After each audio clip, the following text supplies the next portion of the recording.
These cruise updates, changes, and even a new rule are impacting cruise passengers both on and off the ship.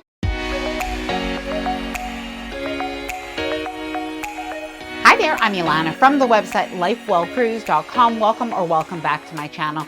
Now, there really have been quite a lot of updates that I did want to talk about in this video, including a very interesting and I think pretty positive change to the buffet on one particular cruise line. I'm going to share that with you. We're also going to talk about cruise cancellations and, unfortunately, some brawls that seem to be happening more often, and what should cruise lines do about this? Now, every single story in this video is important, including a new dining change that I also think that people are going to like. Now, before I get started, I did want to mention that if you like this video, if you find it helpful, informative, or enjoyable in any way, then please do give this video a big thumbs up. I really do appreciate it. And please subscribe to the channel if you haven't done so already. Let's get started. Okay, so let's start off with a cruise cancellation. And the reason that I am actually bringing it up in this video. So we have Royal Caribbean that has canceled an entire cruise in March 2027.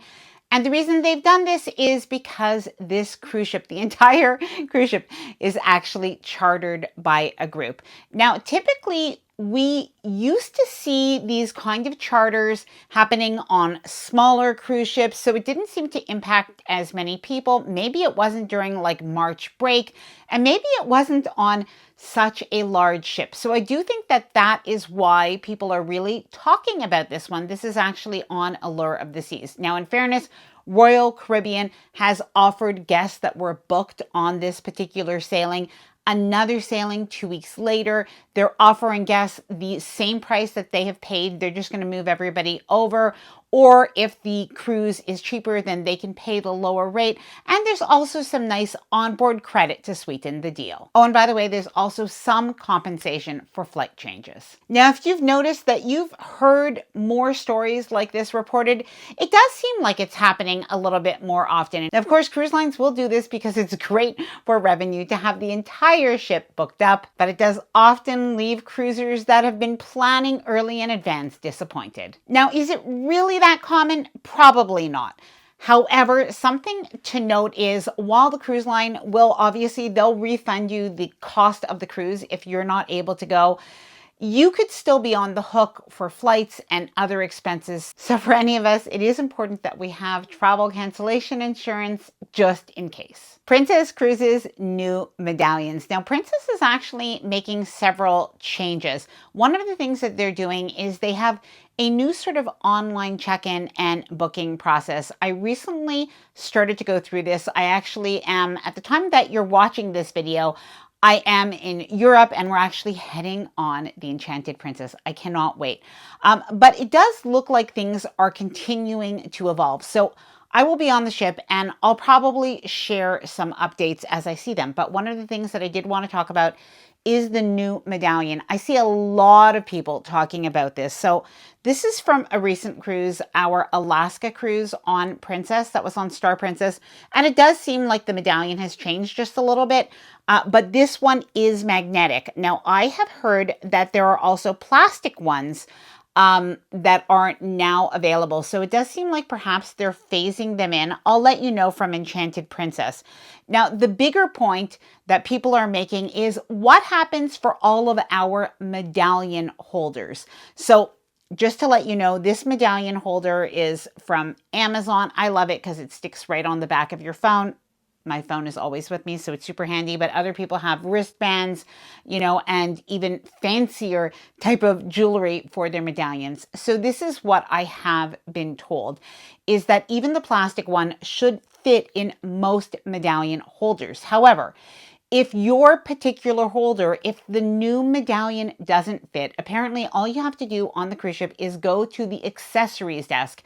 And they have a little insert that they can place. I think it must be on the very back of it or something like that.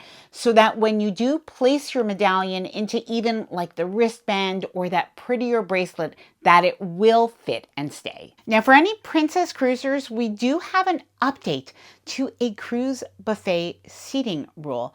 Now, I personally like this rule change. I'm going to share it with you in just a few minutes, but I am curious what you think. Now, speaking of cruising and travel, I've been getting a lot of questions lately about eSIMs, and I do have my Saily eSIM app downloaded on my phone for my upcoming Princess Cruise in Europe. And I thought it was the perfect time to talk about staying connected when you travel.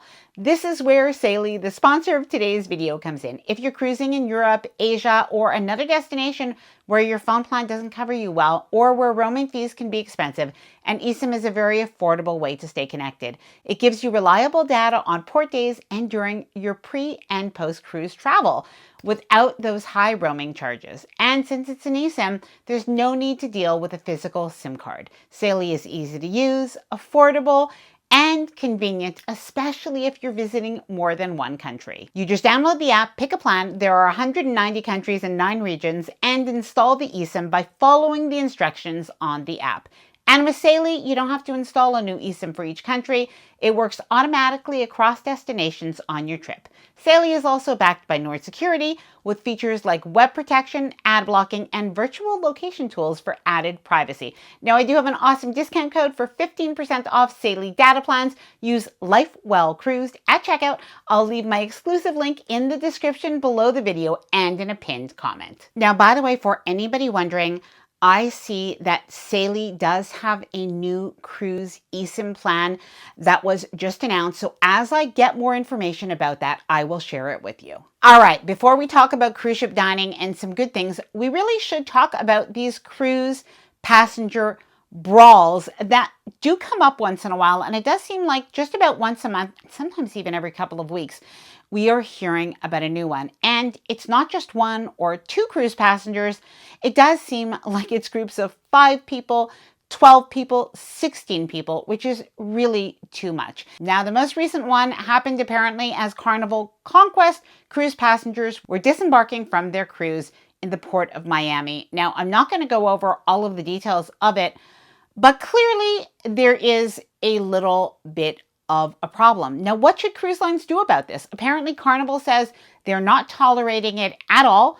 These people have been banned. They are placed on a do not sail list. Apparently, 16 people were actually involved in this brawl that was at the end of the cruise, between the time that they got their luggage and heading through customs. Now, other recent stories include a group of people at Royal Caribbean's Nassau Beach Resort getting into a fight there that resulted in 12 or 13 people being involved. And another story, and we don't know the cruise line, but where cruise passengers actually had an altercation also in the Nassau cruise port, were brought over to the police station, got into some sort of fight in the police station with police officers, and ended up not only being arrested, but finally fined close to $50,000. Now, something that I think a lot of people don't realize is that beyond getting banned from the cruise line, if something happens and you're in a foreign port, you could really get into some serious trouble, and the laws in the US or your home country can be different in a foreign port. Now, I do have a little bit of a thought on the cruise passenger situation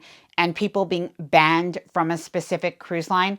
While I definitely think they should be banned, I do wonder if it isn't time to actually have a do not sail list, similar to, if I'm not mistaken, airlines share information and there's a do not fly list.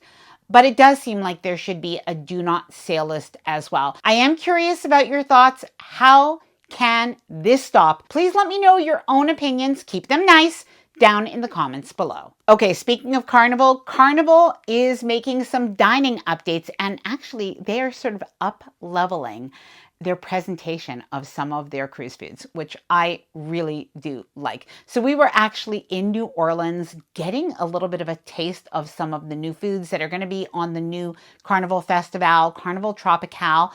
But even more, I think, important than that is that they're actually making updates to the main dining room menu. So the included food, like across the board, across their cruise ships.